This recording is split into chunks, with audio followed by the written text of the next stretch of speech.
Alors on a l'habitude de dire que tout ce qui est éthique, morale, ça appartient à la spécialité du judaïsme. Ce qui est bien, ce qui est mal. Par contre, tout ce qui est esthétique, c'est-à-dire la beauté, c'est plutôt grec, comme on a l'habitude de dire. Et c'est vrai que les Grecs, ils sont bons quoi, en esthétique, ça c'est sûr. Mais la vérité, c'est à la fois vexant de dire ça pour les Grecs et avec ça, à la fois vexant de dire ça pour les Juifs, parce que les Juifs ont quelque chose à dire sur l'esthétique et les Grecs ont évidemment quelque chose à dire sur l'éthique. Et si vous prenez la philosophie grecque, évidemment qu'on parle aussi et beaucoup de morale. Donc la vérité est un peu plus complexe. Les Juifs également, le judaïsme aussi, a quelque chose à dire sur l'esthétique. Regardez les fêtes de Tishri qui sont en train de venir à grands pas. Eh bien, il y a deux sortes de fêtes. Il y a Rosh Hashanah et Kippour, qui sont certainement dans le cadre de tout ce qui est éthique, c'est-à-dire moral. On se remet en question, ce qui est bien, ce qui n'est pas bien, etc. Mais juste après, il y a la fête de Sukkot. Et la fête de Sukkot, elle est entièrement placée sous le signe de l'esthétique, de la beauté.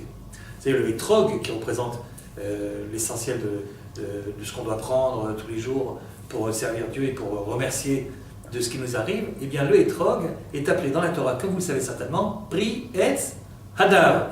Et Hadar, ça veut dire beau. C'est-à-dire qu'il faut choisir un hétrog beau. D'ailleurs, si vous baladez à Jérusalem, dans le fameux chouk des Arbat Aminim, vous verrez à quel point les gens sont pointilleux pour trouver ce qu'eux, ils appellent la beauté du hétrog. C'est-à-dire qu'ils sont là pendant des minutes entières, quelquefois bien plus, et quelquefois avec des loups pour essayer de voir quelque chose qui ressemble à l'idée qu'eux, ils se font du bel hétrog. Je dis qu'eux, ils se font du bel hétrog parce que l'esthétique, par opposition sans doute à l'éthique, l'esthétique, c'est quelque chose qui est quand même subjectif. Ce qui est beau pour moi n'est pas obligatoirement beau pour toi. Mais on te demande en tout cas, pour Sukkot, de choisir quelque chose de beau. La soukha aussi, tout ce qui est décoration de la soukha, on passe beaucoup de temps là-dessus, parce que c'est déjà, eh bien, autant que la mitzvah soit belle. Donc ça veut dire que le judaïsme a quelque chose à dire également sur la beauté, pas seulement sur la morale. Sauf qu'il y a un certain nombre de lois concernant l'esthétique qui définissent la beauté de la manière juive. On ne parle pas exactement de la même chose quand on parle de beauté grecque à la grecque et de beauté à la juive. Alors c'est quoi la beauté à la juive? Eh bien, il suffit de regarder un petit peu les lois concernant le hétrog. On va s'apercevoir de qu'est-ce que les Juifs appellent beau. Alors premièrement, et comme vous le savez, même si j'ai le plus bel hétrog du monde, si jamais je prends le hétrog uniquement et je ne l'associe pas aux autres plantes, c'est-à-dire le lave, le hadas et la rava qui sont un petit peu moins jolis, il faut bien l'avouer, eh bien à ce moment-là, je n'ai pas fait la mitzvah. Donc la première, si vous voulez, condition pour que quelque chose soit beau, c'est que ça soit varié. On n'aime pas les choses qui se répètent tout le temps. C'est pas très beau. Même si c'est joli en soi-même, il faut que ça soit avec les autres pour que ça soit réellement une certaine beauté suffisante pour servir Dieu et prier Dieu avec tout ça. Ça, c'est la première chose. Et puis, il y a une deuxième halakha qui est un petit peu moins connue peut-être. Imaginez le bonhomme, il a un champ d'étroguier, enfin il a des arbres, et il les cultive lui-même, et donc il produit ses propres étrogues. Et imaginez qu'une année, il trouve le hétrog, mais alors le big hétrog, l'hétrog duquel il avait rêvé pendant toute sa vie, l'hétrog qui est exactement comme il voulait, vous savez, avec une petite ceinture, avec le petit pitamant haut, très joli, sans aucune tache, etc. Et surtout la forme, cette forme d'hétrog, il n'a jamais vu un hétrog pareil. Alors, il prend évidemment, avec beaucoup de bonheur, il prend son hétrog, et puis il se dit, j'ai fait une super belle mitzvah. Sauf que, dans le même temps, il est en train de se dire, ouais, mais c'est bête, parce que ça va durer que 8 jours, et puis après... après l'année prochaine, j'aurai de nouveau un hétrog moyen, banal. Alors tout d'un coup, il a une idée. Et si, se dit-il, et si je créais un moule à hétrog, c'est-à-dire je coule mon hétrog dans un moule, et puis je fais en sorte que le moule donc il adopte la forme idéale de ce hétrog en question, et l'année suivante, je mets le moule à un pouce de hétroguier, et l'hétrog qui poussera à l'intérieur adoptera donc la forme que j'ai voulu lui donner. C'est bon ou c'est pas bon ça? C'est pas bon. Le Shulchan Aruch te dira, hétrog bitfous, si tu as moulé le hétrog, c'est pas bon. Ça ne fait pas partie de l'esthétique juive. Et puis il y a une autre halakha. Imagine que le bonhomme, il adore la forme ronde. Vous savez, la forme ronde. Je ne parle pas des rondeurs physiques des gens qui sont un petit peu enveloppés. Je parle de le cylindre, vous voyez, rond, comme un ballon de foot. Imaginez que le bonhomme, il ait choisi son hétrog parce qu'il est rond et qu'il aime bien cette forme ronde. Eh bien, le Shulchan Aruch nous dit, hétrog agol, pasoul.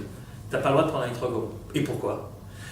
Et pourquoi tu n'as pas le droit de prendre un étrog moulé et tu n'as pas le droit de prendre un étrog rond? Parce que les lois de l'esthétique juive sont des lois très précises. Et dans l'éducation, c'est un petit peu la même chose.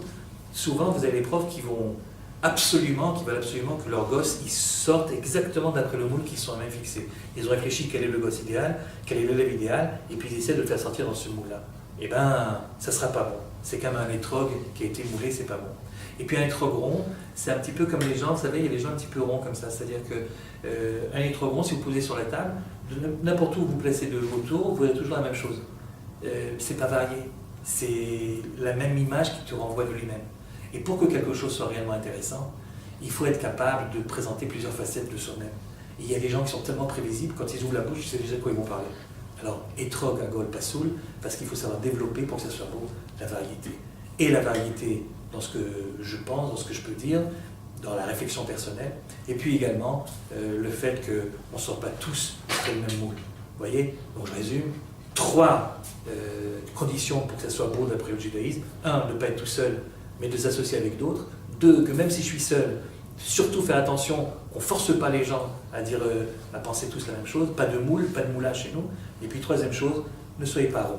Ne soyez pas ronds. Étonnez. Quand on vous pose des questions, soyez imprévisibles. Réfléchissez par vous-même.